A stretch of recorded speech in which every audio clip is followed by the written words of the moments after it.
Kremlin says no decision yet on whether to seal Russia's borders to stop men fleeing. The Kremlin said on Monday no decision had been taken on whether to seal Russia's borders to stop an exodus of military-aged men fleeing the country, after days of chaotic scenes during its first military mobilization since World War II. Asked about the prospect of the border being shut, Kremlin spokesman Dmitry Peskov told reporters, "I don't know anything about this.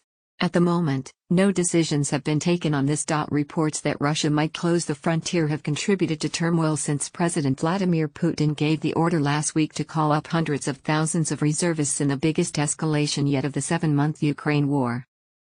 Flights out of Russia have sold out and cars have piled up at border checkpoints, with reports of a 48-hour queue at the Sol Road border to Georgia, the rare pro-Western neighbor that allows Russian citizens to enter without a visa. Everyone who is of conscription age should be banned from traveling abroad in the current situation, Sergei Tsekov, a senior lawmaker who represents Russian-annexed Crimea in Russia's upper house of parliament, told RIA news agency.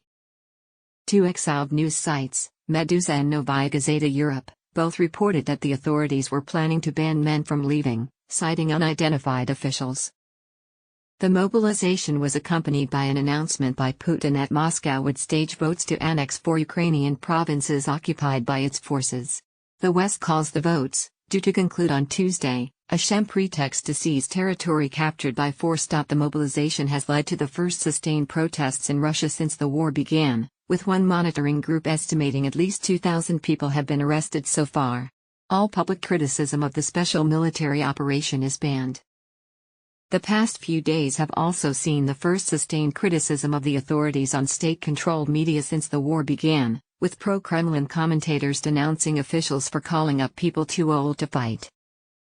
On a talk show on Russia's main state channel, pro-Kremlin commentators demanded harsh punishments for draft officers who call up the wrong people. "Can we just shoot them?" asked presenter Vladimir Solovyov. "I am in favor. I would just drag out a couple of those draft officers publicly," he said. "Can we just shoot them?"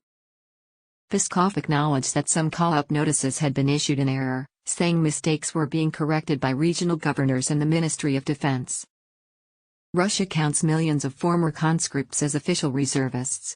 The authorities have not spelled out precisely who is due to be called up. That part of Putin's order is classified, but have said they will draft 300,000 people, mostly with recent military experience. Britain's Ministry of Defense said on Monday many tens of thousands of draftees had already received papers. They were expected to be sent swiftly to the front line where they were likely to suffer a high attrition rate, it said. Many tens of thousands. Images circulating on the internet have shown clashes between crowds and police, particularly in areas where ethnic minorities predominate, such as mainly Muslim Dagestan in the south and Buryatia, home to Mongol Buddhists, in Siberia. More than 70 people were detained at protests against mobilization in Makhachkala, Dagestan's regional capital, local news outlet Kavkaz said. It said security forces used stun guns, batons and pepper spray against protesters. Putin accompanied last week's announcement of the annexation referendums and the mobilization with a barely veiled threat to use nuclear weapons to defend Russia's new territorial claims.